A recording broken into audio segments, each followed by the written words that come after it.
अजी, मैंने सुना है इस बार की बारिश बहुत ही जोर की होने वाली है। पिछले बार हमने कैसे कैसे करके अपनी ये झोपड़ी को मरम्मत करवाया था, लेकिन इस बार हमारे पास पैसे नहीं हैं। इस बार हम लोग कैसे बारिश से बचेंगे? घर में छोटे छोटे 2 बच्चे हैं। हरिया के घर में 2 छोटे छोटे बच्चे थे। ये बार हरिया के पास इतना पैसा नहीं था कि वो अपने झोपड़ी की मरम्मत करवाए। रुक्मिनी, तुम चिंता मत करो, भगवान हम गरीबों को जरूर मदद करेंगे। पिछले बार हमने जैसे दिन रात मेहनत करके अपने इस झोपड़ी को बनवाया था, इस बार भी हम फिर से दिन रात एक कर देंगे, लेकिन अपने बच्चों को बारिश में भीगने नहीं देंगे। तुम बच्चों का ध्यान रखना, मैं काम खोज कर लौटता हूँ। हरिया गांव में काम की तलाश के लिए निकल पड़ता है। हरिया बहुत ही नेक दिल का था। उसे पता नहीं था कि गांव में इस बारिश की कहर गिरने वाली है। हरिया अपने गांव के जाने माने सेठ वीर बहादुर के यहाँ जाता है। उसे यकीन था कि सेठ उसकी मदद जरूर करेंगे। हुजूर, हुजूर, आप इस गांव के अन्नदाता हो, आप ही इस गांव के गरीबों के रखवाले हो। मुझे कृपया करके एक काम दे दो। मैं दिन रात और पूरी मेहनत से काम करूंगा, कोई शिकायत का मौका नहीं दूंगा, क्योंकि इस बार बारिश की कहर गिरने वाली है और मैं नहीं चाहता कि मेरे छोटे छोटे बच्चे बारिश में बीमार पड़े। इसलिए हुजूर, आप मेरे बच्चों पर रहम करो और मुझे एक काम दे दो। देखो हरिया, मैं हमेशा इस गांव का भलाई चाहा हूं, लेकिन इस बार तुम मुझसे कोई उम्मीद मत रखना।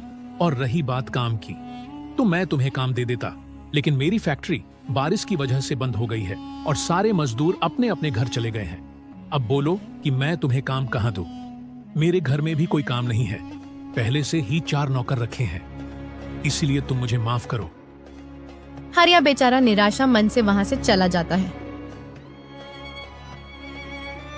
अरे हरिया भैया, कहाँ जा रहे हो और इतना परेशान क्यों लग रहे हो?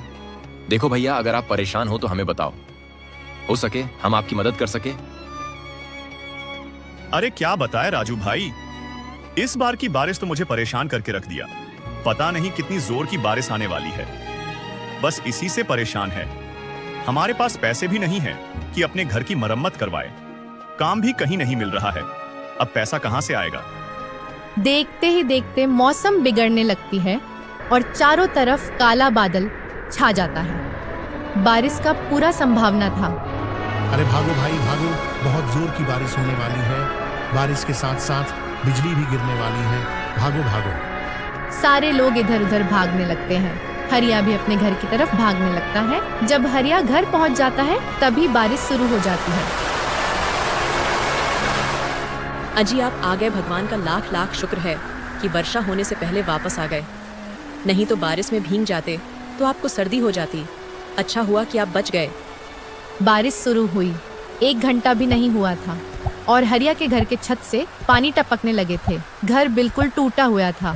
वो तो भगवान का शुक्र है कि जोर की आंधी नहीं आई, नहीं तो हरिया का घर भी आंधी में उड़ जाता।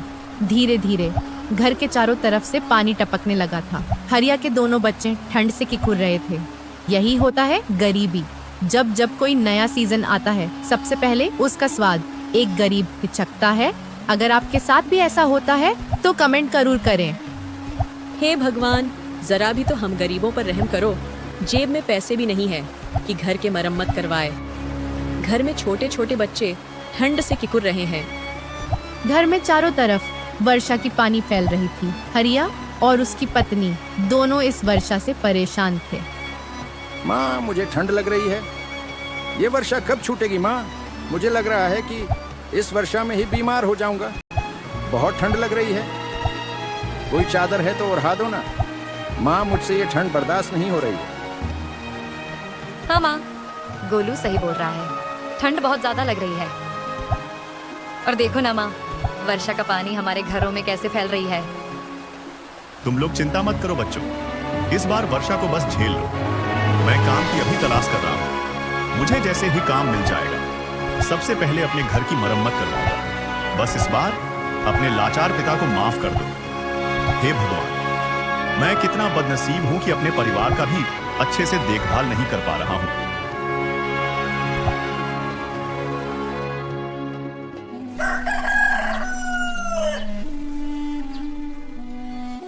अगली सुबह हरिया के परिवार रात भर वर्षा के कारण नहीं सोए थे। इसीलिए जब सुबह को वर्षा छूटी तो गिला जमीन पर ही सो गए। हरिया भी रात भर नहीं सो पाया था, लेकिन हरिया सोने के बजाय काम की तलाश में निकल जाता है।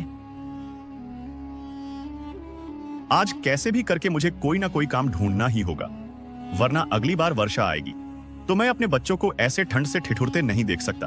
हे भगवान, काम की तलाश करने में मेरी मदद करना। हरिया बहुत उम्मीद से आज काम की तलाश में निकलता है। हरिया इस बार एक बाजार में जाता है। उसे यकीन था कि कोई ना कोई दुकान में तो उसे काम जरूर मिल जाएगा। हरिया बाजार में सबसे बड़ा गोदाम का मालिक दिनेश लाल के यहाँ जाता है। साहब, आपके पास मैं बहुत उम्मीद से आया हूं। देखिए साहब, आप मना मत कीजिएगा, मेरे छोट छोट बच्चे हैं। बारिश के कारण उनको ठंड का शिकार होना पड़ता है।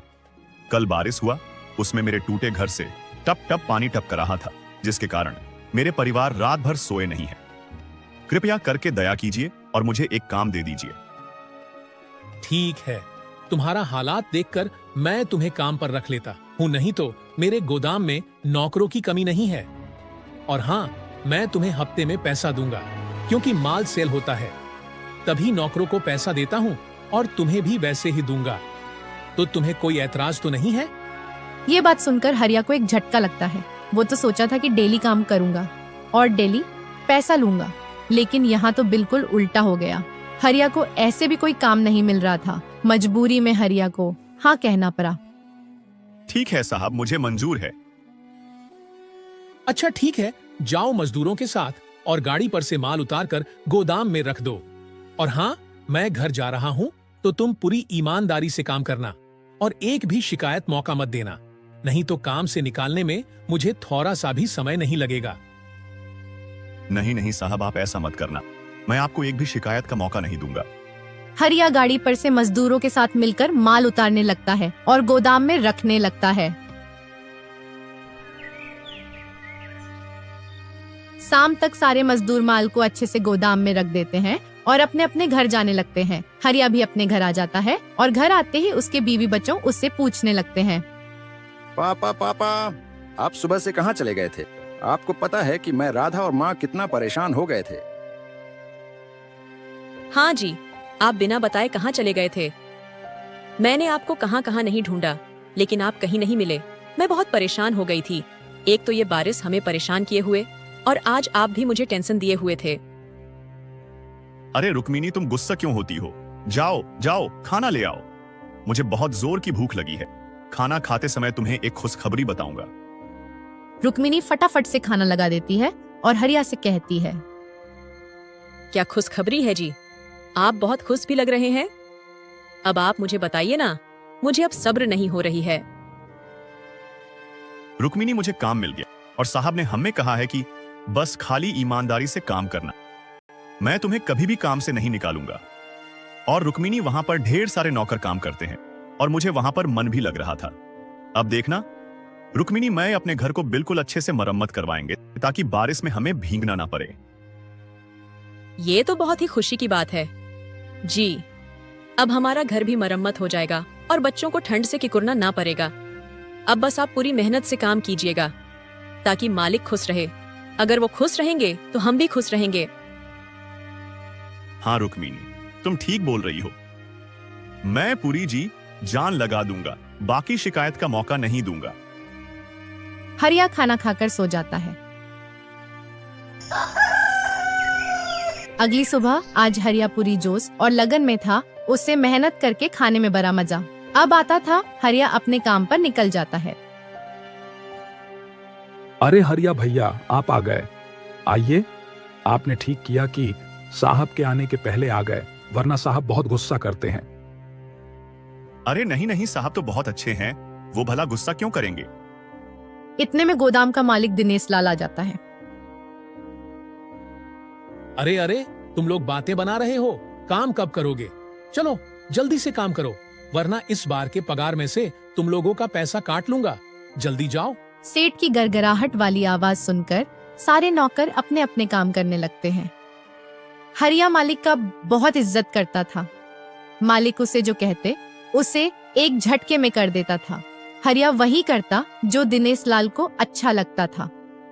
धीरे धीरे हरिया सेठ के दिल में अपनी जगह बना ली।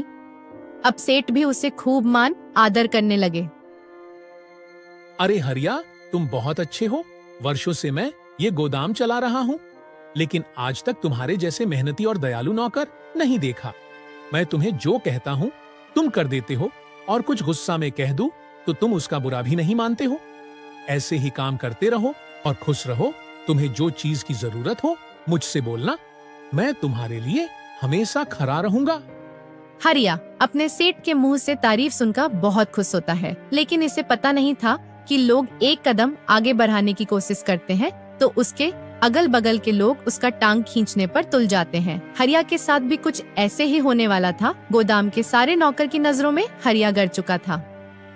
अरे देख रहे हो भाई लोग, हरिया को आए कुछ दिन ही हुआ है और सेठ जी के दिलों पर राज कर रहा है। अगर ऐसे ही रहा तो ये उस गोदाम का मालिक बन जाएगा और फिर हम लोगों पर ही हुकूमत चलाने लगेगा। हाँ हाँ, तुम ठीक बोल रहे हो। देख रहे हो कैसे खुश हुए जा रहा है। हम लोग सालों से इस गोदाम को अपना समझकर काम कर रहे हैं कि सेठ जी का एक भी संतान नहीं है। आगे चल के ये गोदाम हमारा ही होगा, लेकिन इस हरिया ने तो हमारे सारे सपने पर पानी फेर दिया। देखो भाई, लोग इस हरिया को कुछ करना होगा, कुछ ऐसा करना होगा जिससे सेठ जी खुद उसे काम से निकाल दें। तुम लोग ऐसा क्यों कर रहे हो? वो अपने मेहनत से आगे बढ़ रहा है तो तुम लोगों को ये देखा नहीं जा रहा है? देखो, किसी को देखकर जलना नहीं चाहिए। अपना अपना मेहनत से काम करना चाहिए ताकि अगली बार हम भी सेठ जी के नजरों में अच्छा हो सके। देखो भोला, ये तुम अपना परिवचन अपने पास रखो। मुझे तुम्हारी जरूरत नहीं है। और हाँ, अगर हमारा प्लान लीक हुआ तो सबसे पहले हम तुम्हें ही पकड़ेंगे। इसलिए तुम्हारे लिए बेहतर यही होगा कि चुपचाप जो कर रहे हैं उसे देखो। इन दरिंदों के आगे भोला का एक भी नहीं चलता है। भोला बेचारा चुपचाप साइड हट जाता है। अब देखते हैं कि ये लोग हरिया को भगाने के लिए क्या करते हैं। शाम हो जाती है और सारे लोग गोदाम से अपने घर जाने लगते हैं। हरिया भी घर चला जाता है और ये तीनों लोग गोदाम के पीछे रुके रहते हैं। उनके पीछे भोला भी छुपा रहता है। भोला को यकीन था कि ये लोग हरिया को बदनाम करके ही मानेंगे, इसलिए इनको देखने के लिए भोला छुपा रहता है। अगली सुबह रोज की तरह आज भी भोला अपने काम पर निकल पड़ता है। भोला गोदाम जैसे ही पहुंचता है, देखता है कि वहां बहुत भीड़ लगी हुई है। भोला का मन घबरा जाता है। आओ आओ हरिया, हम लोग तुम्हारा ही इंतजार कर रहे थे। आखिर तुमने अपना औकात दिखा ही दिए।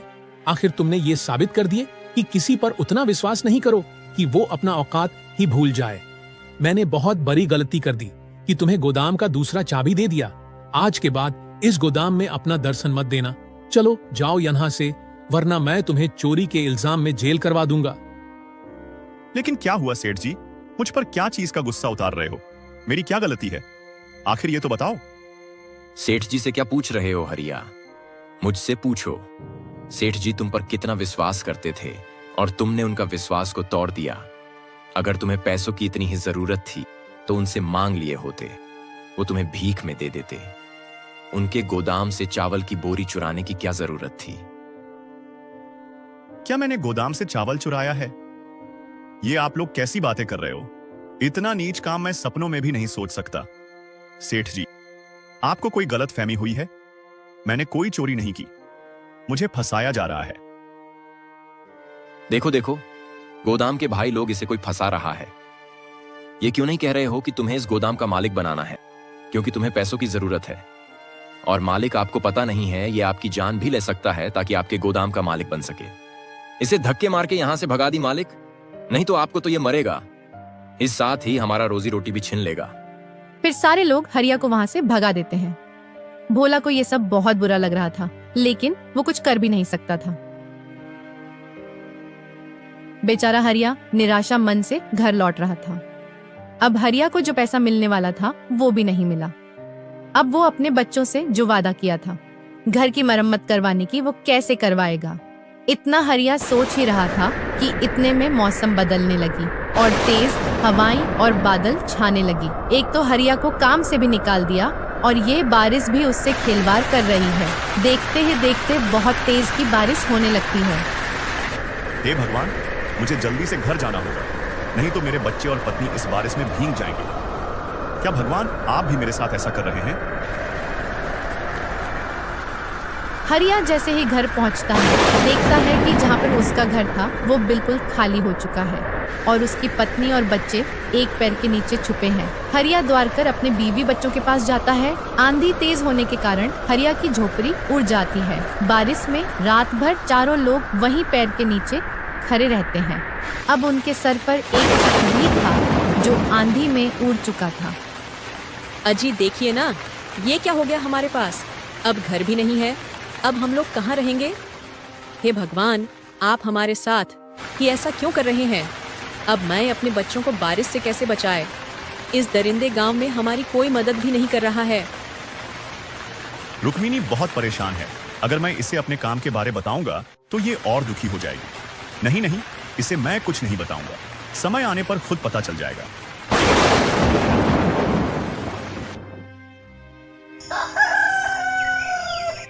सुबह हो जाती है। रात भर बारिश में खड़े रहते हैं। अब इनके पास रहने का कोई ठिकाना नहीं था। ये लोग गांव के चबूतरे पर ही जाकर बैठ जाते हैं। इधर पीछे से भोला सब देख रहा था उसे। हरिया पर बहुत माया आने लगा था और वह यह तय किया कि आज मेरी खामोशी की वजह से हरिया को ये सब झेलना पड़ रहा है। अगर मैंने उस दिन सेठ को सारी सच्चाई बता दी होती तो हरिया को आज ये दिन ना देखना पड़ता। सेठ जी हरिया हो बहुत ही मानते हैं। अब जो कुछ होगा देखा जाएगा। मैं आज उन दरिंदों के बारे में सारी सच्चाई बता दूंगा। चावल की बोरी हरिया ने नहीं बल्कि उन लोगों ने चुराए हैं और हरिया को बदनाम कर दिए हैं। ये सब मैंने अपने आंखों से देखे हैं। भोला सेठ जी के गोदाम की ओर जाने लगता है। आज भोला सारी सच्चाई सेठ जी को बताकर ही रहेगा। सेठ जी मुझे माफ कर दीजिए। मैं उन तीनों लोगों के धमकियों से डर गया था। गोदाम का चावल हरिया ने नहीं बल्कि उन तीनों ने ही चुराए है। उनका मकसद था कि हरिया को इस गोदाम से निकालने के लिए, और ये सब मैंने खुद अपनी आंखों से देखा था। लेकिन उन कमीनों ने मुझे सच्चाई बताने से मना किए थे। मालिक, आप हरिया को जल्दी जाकर बचा लीजिए। वो बेचारा कल से भूखे प्यासे गांव के चबूतरे पे बैठा है। अरे भोला, तुमने यह क्या कर दिया? मुझे पापी बना दिया। चलो जल्दी। हरिया बेचारा यही सोच रहा होगा कि मालिक मुझ पर विश्वास नहीं किए। दोनों लोग हरिया के पास गांव के चबूतरे पे जाने लगते हैं। अरे हरिया, ये क्या हुआ? तुम ऐसे पूरे परिवार के साथ गांव के चबूतरे पे क्या कर रहे हो? तुम्हारा घर का क्या हुआ? मालिक, कल जो बारिश के साथ आंधी तूफान आया था ना, उसी में मेरा झोपड़ी उड़ गया।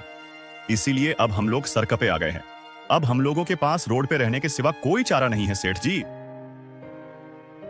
अरे हरिया, ऐसा मत बोलो। मैं तुम्हें एक घर दूंगा। अब तुम यहाँ नहीं रहोगे। मुझे तुम्हारे बारे में भोला सब कुछ बता दिया। तुम बिल्कुल निर्दोष हो। गोदाम से उन तीनों बदमाशों ने चोरी की थी। तुम्हें अफसाने के लिए उनको तो मैं बाद में देखूंगा। पहले तुम्हें एक घर दे दूं। हरिया की ईमानदारी और नेक दिल की वजह से आज उसे एक घर भी बना बनाया सेठ ने रहने को दे दिया। तो दोस्तों, अगर ईमानदारी और नेक दिल रखोगे तो कितनी भी खराब परिस्थिति क्यों आ जाए, ऊपर वाला आपकी मदद जरूर करेंगे। आपको यह कहानी कैसी लगी कमेंट में अपनी राय जरूर दे। धन्यवाद।